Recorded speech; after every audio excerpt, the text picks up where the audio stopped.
E olha, gente, o Ibovespa fechou o mês de julho com uma queda de mais de 4%. Na semana passada, a Bolsa também teve alguns dias, de queda e fechou a semana em baixa, como te contamos mais cedo. A gente vai entender um pouco esse movimento, e também o que esperar para o segundo semestre. Para isso, eu converso agora com o Felipe Vilegas, que é estrategista de ações da Genial Investimentos. Já está aqui comigo. Felipe, muito bom dia.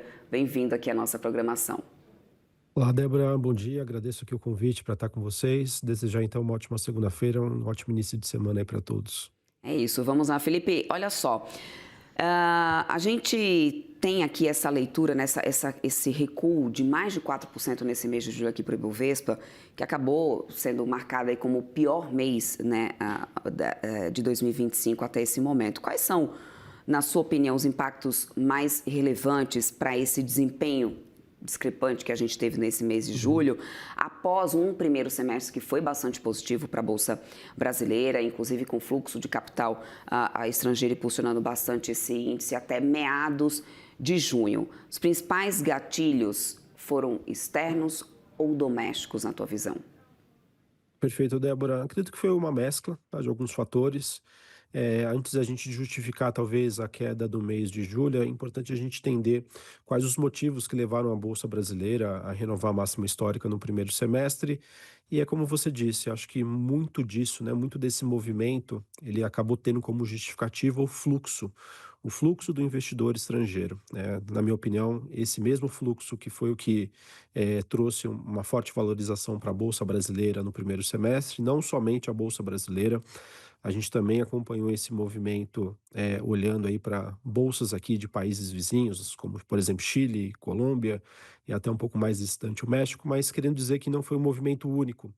Eu vejo que isso então justifica que o movimento que a gente acompanhou no primeiro semestre, em que começou, né, toda uma discussão sobre como vai ser o desempenho da economia americana, investidores começaram a questionar a excepcionalidade das ações nos Estados Unidos, isso abriu espaço, isso abriu margem para que esse investidor ficasse mais aberto a novas escolhas, novas oportunidades, dentro também de um ambiente em que a gente teve lá no mês de abril, né, aquele primeiro capítulo lá de todo o tarifaço envolvendo Trump e demais países, né, todo aquele conflito, isso fez com que o mercado acreditasse que esse movimento de desaceleração da economia americana, que era esperado, né, para acontecer, enfim, nos próximos meses, nos próximos trimestres, fosse antecipado. Então, isso abriu margem, Débora, para que esse investidor pudesse escolher, né, outros ativos além dos Estados Unidos. Então, realmente, a gente acompanha esse movimento de valorização, diferentemente do que aconteceu no mês de julho. Tá? No mês de julho, a gente viu o movimento oposto. A gente viu ali o mercado se preparando para uma temporada de balanços, que mais uma vez, quando envolve o tema inteligência artificial, trouxe aí bons resultados. Uma economia americana que tinha ali apresentava aí alguma resiliência, então contrapondo, né, aquelas expectativas do mercado que por conta de tarifas isso poderia ser algo prejudicial. Então a gente viu esse investidor realizando lucros, ou seja, reduzindo essa exposição que era vencedora, que foi vencedora no primeiro semestre, para voltar para os Estados Unidos. E a cereja do bolo, Débora, que eu acredito que acabou penalizando ainda mais o Brasil, foi o aumento aí da tensão entre o governo americano e o governo brasileiro, tá? Mas, na minha opinião, o mercado entende que isso gera um efeito marginal, né, em relação à economia brasileira, em relação às empresas. Foi só mais um ponto assim que ajudou, contribuiu nessa saída do investidor estrangeiro, mas que teve como evento principal esse retorno para a economia americana, para as empresas norte-americanas. O mercado financeiro é isso, Débora, é um jogo de rouba-monte. O investidor sempre vai buscar ali a melhor oportunidade com o menor risco. Agora, Felipe, a gente tem também a questão do debate sobre a credibilidade fiscal no Brasil, né? Até que ponto isso continua sendo ainda uma preocupação, ainda está no radar dos investidores? Até que ponto isso já foi ou não precificado nessas movimentações que a gente tem nesse momento? Porque, obviamente, a gente teve um holofote gigantesco sendo dado para essa questão tarifária, em alguns momentos, inclusive, a gente percebendo ali que perdeu um pouco, né, de atenção a essa questão fiscal, mas que ela segue ali em paralelo. Então, qual que é a avaliação que você faz nesse momento de precificação? Já foi precificado todo o risco? Ainda está sendo precificado? ou a maneira como foi precificada está subestimada? Qual que é a avaliação que você faz? Quais são os riscos que a gente pode, Uhum. né, enfrentar nesse segundo semestre dessa questão dessa influência do cenário fiscal do Brasil nas negociações?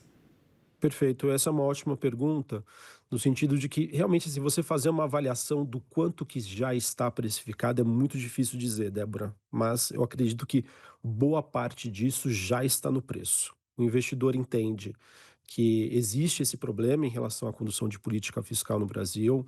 É um problema que, como o próprio governo já se posicionou, para 2027 você tem uma situação que ele não consegue, é impagável, né, a dívida que o Brasil teria, você tem todo um descasamento entre o orçamento, enfim. Então, algo precisaria mudar a partir de 2027 de maneira drástica. Então, a minha percepção que eu tenho é que sim, é um problema. Isso, de certa maneira, já está precificado pelo mercado, mas obviamente que você tem ali espaço para que esse cenário ainda tenha uma maior deterioração, mas o que poderia se deteriorar? Afinal, o mercado sabe que a situação já é ruim, 2026 é um ano eleitoral, em que então muito provavelmente ali, os gastos eles tendem a aumentar. Então a minha visão, Débora, é que você já tem uma boa parte desse cenário já precificado. O ponto que eu quero trazer aqui então é que recai sobre as expectativas do mercado em uma solução para esse problema. Tá? E que ele é tão precificado hoje porque quando a gente olha para o fluxo de investidor que está posicionado hoje em bolsa, a principal participação, obviamente, ainda é do investidor estrangeiro, por mais que a gente teve aí uma saída significativa no mês de julho, mais de 6 bilhões de reais, foi a maior saída desde novembro do ano passado. Mas eu vejo que para esse tipo de investidor, Débora, investidor estrangeiro, como o percentual de posição no relativo do que o Brasil representa para a carteira desse investidor é muito pequena, ele pode se, entre aspas, assim, se dar ao luxo de, olha, eu vou me posicionar no Brasil porque sim, existe esse problema fiscal, mas você já tem uma política monetária bastante contracionista ali, com uma taxa de juros a 15%, e é uma bolsa barata, é uma bolsa que tem liquidez, é uma bolsa que eu consigo, né, ter facilidade de entrada e saída, então eu posso me dar ao luxo de ter uma exposição mesmo diante desse risco fiscal. Uhum. Só que quando a gente olha, por exemplo, para um investidor institucional, Débora, que é aquele gestor, né, de um fundo de investimento, de um fundo de pensão, esse tipo de investidor, Débora, ele está completamente fora da Bolsa Brasileira. Muito por conta disso, porque esse é o investidor que vive o Brasil, que sabe dos problemas, que sabe das dificuldades. E quando Uhum. você tem esse cenário de juros ainda elevados e esse problema fiscal, você vê ainda esse investidor completamente de fora. Então, a minha percepção, Débora, respondendo a sua pergunta diretamente, sim, esse problema ainda existe, boa parte dele já está precificado, e uma das justificativas pelos quais também a gente viu no primeiro semestre ali a bolsa se valorizando, além do movimento estrangeiro, é a expectativa de alternância de poder. Tá? Uhum. Hoje o mercado acredita que a solução para esse problema é de você ter um novo governo, que esse novo governo viria com mais responsabilidade fiscal para tentar solucionar ou melhorar aí esses problemas que nós temos hoje. Felipe, só para poder amarrar aqui o nosso papo, não dá para a gente falar sobre um balanço, né, da Bolsa sem a gente mencionar o dólar. A gente também teve uma desvalorização do dólar importante, inclusive nesse mês de julho, que foi a maior desde 2026, se a gente pensar na desvalorização, né, mensal acumulada. E eu quero entender, né, de que medida essa moeda americana mais fraca ajuda ou atrapalha, né, talvez o desempenho da renda variável aqui do Brasil. De repente, o real valorizado, isso ajuda, isso reflete nos preços das ações, por exemplo, de alguma forma, ou seja, mesmo a gente tendo essa saída, por exemplo, do investidor, o investidor maior institucional, como você estava explicando aqui para a gente ainda teve uma grande desvalorização, obviamente a moeda também passa por esse processo lá fora, mas de que maneira isso interfere agora para esse segundo semestre na Bolsa Uhum. Brasileira? Perfeito. O que acontece, Débora, quando a gente vai fazer uma avaliação sobre investimentos ali, pensando, por exemplo, com uma cabeça de um grande investidor, um grande gestor, eu sempre falo que o primeiro ponto que ele tem que avaliar é para onde vai a taxa de juros nos Estados Unidos e como o dólar ele vai se comportar frente a outras moedas. Então, sempre que eu tenho um cenário em que, por exemplo, eu tenho um cenário de queda de juros nos Estados Unidos, se os juros caem lá nos Estados Unidos, teoricamente se espera uma desvalorização cambial, né? Ou seja, uma parte do investimento que estava lá em renda fixa, ele sai buscando alternativas, outros países que ofertam, por exemplo, uma taxa de juros mais elevada, você tem esse movimento inverso. Então, eu digo o seguinte, quando você tem esse cenário, esse investidor ele se torna menos exigente. Então, ele abre espaço para olhar para outras oportunidades. Isso foi o que, por exemplo, aconteceu no primeiro semestre. Diante daquele cenário de dúvidas sobre a economia americana, enfraquecimento do dólar, e foi o movimento oposto que a gente viu no mês de julho, né, em que o investidor voltou a alocar em Estados Unidos. Então, a gente viu um movimento de valorização do dólar não somente contra o real, mas contra a maioria das moedas globais, moedas de países desenvolvidos, inclusive. Então, novamente, aquele jogo de rouba-monte. Eu vou estar ali buscando essas oportunidades onde eu tenho o maior nível de ganho, né, possibilidade de ganho com menor nível de risco. O dado que a gente teve na semana passada, Débora, então, o payroll, dado sobre o mercado de trabalho, trouxe aí uma primeira sinalização de que, opa, o Fed pode ser que ele consiga ali fazer mais um avanço ali sobre a redução dos juros dos Estados Unidos, né? Existia essa preocupação em relação ao mercado de trabalho, que ele estava muito resiliente. E o número de sexta-feira passada, Débora, foi assim, foi realmente muito significativo. Pode ser que a gente tenha passado aí por um marco em que a gente vai ter novas narrativas. Então é aquilo.